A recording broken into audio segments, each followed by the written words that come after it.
I'm not broke. I'm not broke. Jesus. What's up, you guys? Welcome back to my channel. Thank you so much for tuning in. If you're new here, welcome. My name is Maybe, and on this channel, I film about faith, family, finance, and lifestyle. We are talking about finance today, and I'm so excited. You guys know that I like to make money videos, or I've made some few money videos on this channel, and it just really makes me happy to talk about money. And before we go on, please click on the subscribe button, like this video, and turn on the notification bell so you know when I post new videos. Today's video is about a series that just came on Netflix. It's The Smart Money Woman. So it was formerly a book, or it is a book that was made into a series, and it is absolutely amazing. When I read the book, I think I read the book in 2019 or 2018. When it came out, I bought the book the week it came out. I gave all of my friends, which is a bad idea because you should let people buy value. But yeah, I gave it to all my friends. That is how I am. When I know that something is good, I share it. And I was so satisfied from, reading the book that when I heard there was going to be a movie, I was like, what else do they want to do? But I was impressed, you guys. It was amazing. If you have not seen the movie, it is on Netflix. It's just 7 episodes. You can see it in one weekend. I saw it in one day. You can see it in one weekend, and trust me, it's worth your time. I just want to be sharing the things that stood out to me in the movie. Like, I wrote a whole note. You guys see? Like, it's a whole note. So I'm just going to be sharing a few things that I think should be known by everybody, even if you don't watch the movie. And without further ado, let's jump right into it. When I'm talking about money, I smile a lot. Like, you guys, if there's one thing I know, it's money. Like, I know what to do with money. When I have it, I know what to do with it. I know how to grow it. I know how to multiply. But it's a different thing to know, it's a different thing to have, but we would have in Jesus' name, amen. So let's just jump right into it. The first thing that stood out to me in this movie is the definition of broke, what it means to be broke. I feel like a lot of people don't know what it means to be broke. Like, we use the word broke loosely. And you might actually be living a fancy life and you're actually broke. So how do they define broke? You are broke when you lose your main source of income and unable to maintain your current lifestyle. So if you lose your main source of income today, and you are unable to continue living the way you are living now, it means you are broke. All of us are broke. I'm not broke in Jesus. But it's not my prayer. Do you know that I'm talking about this? Do you know how many times I want to say, we are not broke in Jesus' name? But it is what it is. Number 2 lesson for me is to live below your means. And I know that this can actually be very difficult for a lot of people, but I would like to say that you should live within your means. Don't spend more than you earn. Don't spend money that you have not made. Don't spend because you want to keep up with appearances, because you want to keep up with the Joneses. I don't know how people do it. Like, you know that you cannot afford this thing, but you still do it anyway. Because why?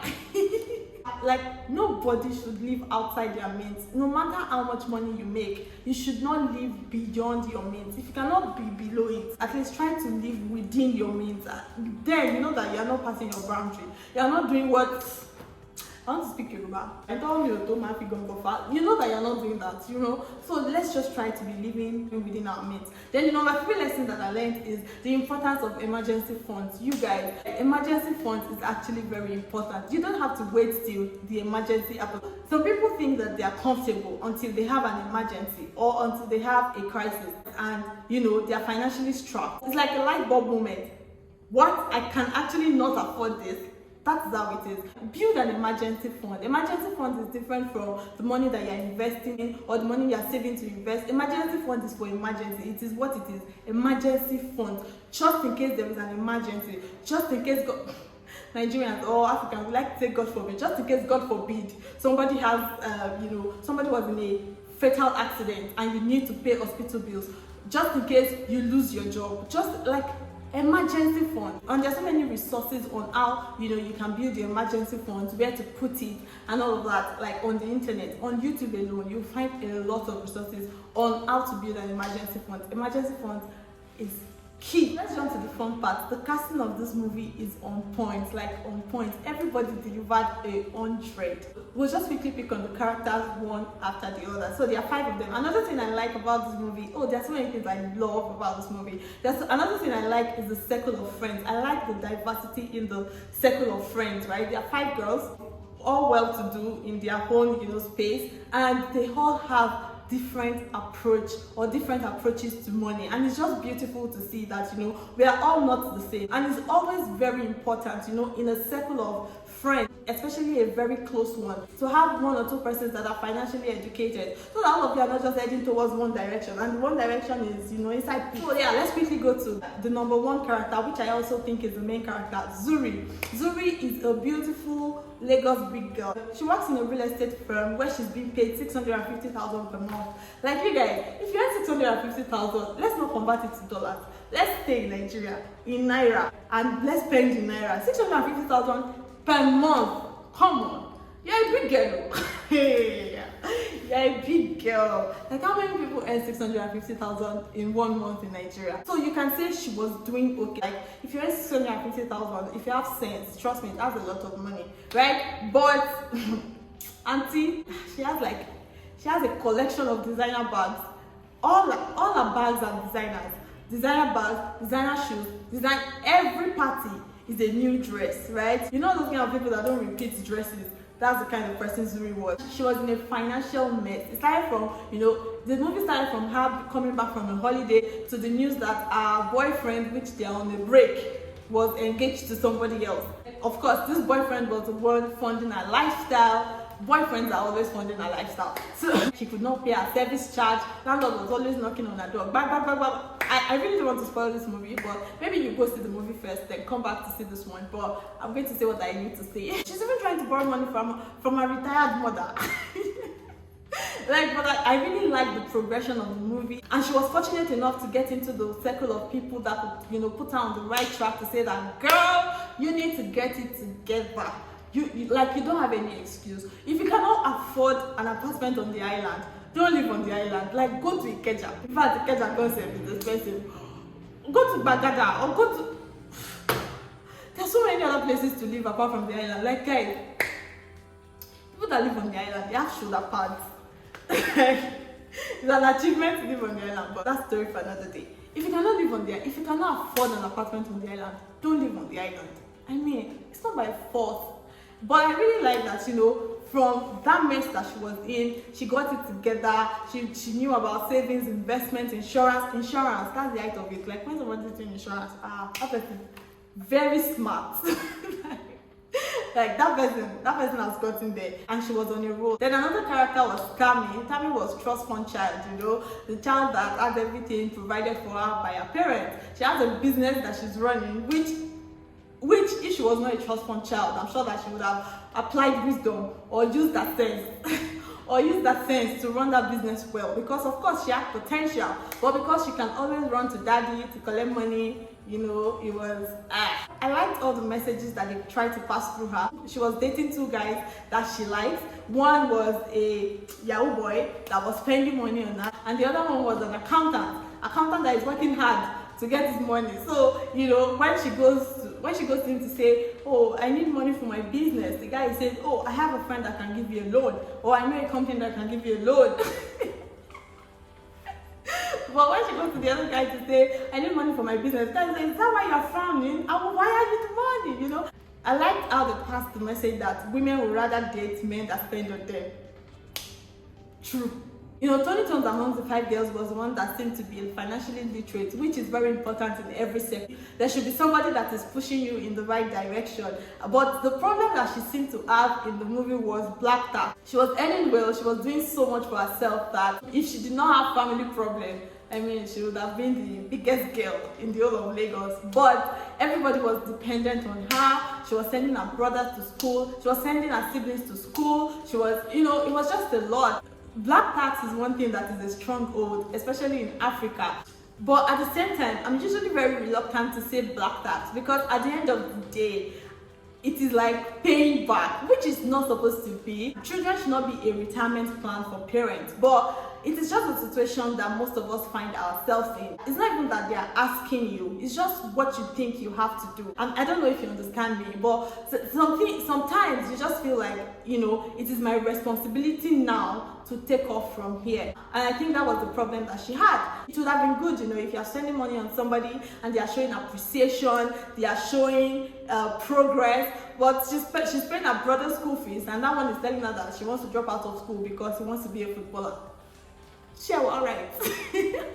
Like, so that was, yeah, so that was good to see. And another character was Adesua, God. Or there is always an Adesua everywhere. So she's married to this man that obviously does not love her. They have a joint account, you know, and she's a lawyer, smart lawyer. You know, she's climbing the corporate ladder. She's doing so well for herself, obviously earning well because her husband does not work. He's always pursuing contracts, always pursuing, you know, those kind of people, they're always you know those kind of people. I told you people in one of my videos. This one that you say, what do you do? They are businessmen. What kind of business do you do? Buy and sell. They're always they are out all day pursuing business, but we never see the business. We never see the money. It was obvious that this guy is not 100% in this relationship. But I don't know what was happening to her. Maybe it was love, or maybe it was fear of being. I don't know, but don't be Adesua, please. Like, I'm not saying that a joint account for a family is bad, but different strokes for different folks. If it works for you, fine. If it doesn't, like, do what is financially smart for you and your family, right? Then the last character was Ladun. Like, everybody wants to be even me, I want to be a Ladun. But it's just that my own Ladun will be smart. My own Ladun will have sense. Our husband worked for his father, who was like a Lagos billionaire, you know, the 1% of the 1%. She was just living the life. She was shopping every day. In fact, they said that in 1 week, she spent like 3 million. Sis, that's somebody's annual salary. Sorry, somebody's salary in 5 years. Come on. Like, she was just spending money. She was going everywhere on the boat cruise. She did not have any worry in this world. Any worry at all. It's not a crime to marry a rich husband. And it's not even like the money was her husband's money directly. It was her father-in-law's money. And if she was financially smart, she could just have invested, because she was taking money out of the account without restrictions. So what happened to investing in a business, investing in mutual funds, investing in real estate? In fact, just go and be buying land. Just go and be buying land in Ibejuleki. Is it not better? Is it not better than to buy designer clothes, designer shoes? The man now died. He did not have a will, and he was in debt. The father-in-law died in debt. Like, can you imagine? Everything went from 100 to 0. And that is the case of so many people. And another thing that I really learned from the movie is a will. You guys, writing a will is very important. When I was in law school, will was such a complicated topic. Like, it was simple yet very complicated. That is how it is in real life. Will is just everything about will is complicated. But write a will, especially if you have dependents. It doesn't mean that when you're writing a will, you are saying that, oh, it's possible that I die tomorrow. It is possible that you actually die tomorrow, but you will not die tomorrow, or you might not die tomorrow. At the end of the day, nobody knows tomorrow. That is the limitation of man. So the best thing that you can do is to prepare for tomorrow, for your loved ones. Let people not be fighting over you while you are gone. I know, like, when you tell a rich person, or maybe you try it, don't ask your mommy or your dad, do you have a will? And let your mommy be there. She will say, God forbid, my husband will not die in Jesus' name. Fam, nobody is saying anybody will die, but just have a will. Like, nobody is too young to write a will. If you have assets, you have dependents, you are eligible to write a will. Write a will, okay? Like I said, I like all the educational elements in the movie. Another thing I like in the movie is all the product placement. I think First Bank sponsored the movie, so a lot of First Bank products were in the movie, which I think if you're in Nigeria, you should actually take advantage. You should actually take advantage of those products. They're investment products, insurance products, and I think they are, they would really go a long way, especially if you're just starting out. You guys will be shocked at the things that take your money. Like, you don't have to look far. Things as little as going for lunch every day with your friends. Things as little as ashwebi, like at least twice a week. There's some ashwebis in Lagos. People that do it for the gram. Like, they pack the ashwebi in a box, and you're saying, how much is this ashwebi? It's 45,000. It's 50K. Why? And you do that twice a month. How much are you earning that you have bought 100,000 naira clothes? Even if you are earning 1 million per month, it does not justify it. It does not justify that spending. It's just too much.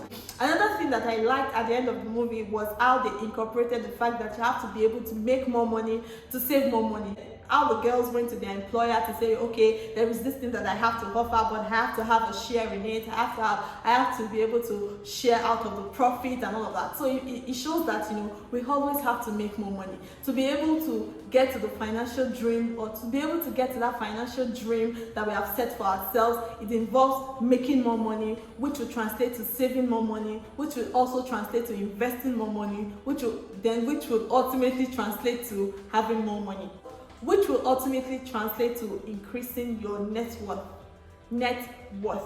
So that brings us to the end of this video. I hope that you enjoyed it. I really enjoyed this movie. I'm sure that you can tell from the way I was so excited in talking about it. You guys should see it. If you have Netflix, see the movie. If you're a woman, see the movie. If you're a man and you want to understand woman and money relationship, see the movie. Like, the movie is just amazing. Make sure that you like this video, click the subscribe button if you have not, and turn on post notifications so you know when I post new videos. Also drop a comment in the comment section telling me what you learned in the movie if you have seen it. Till next time I come your way, I hope that you do well and God bless you and that you make smart money decisions. Bye.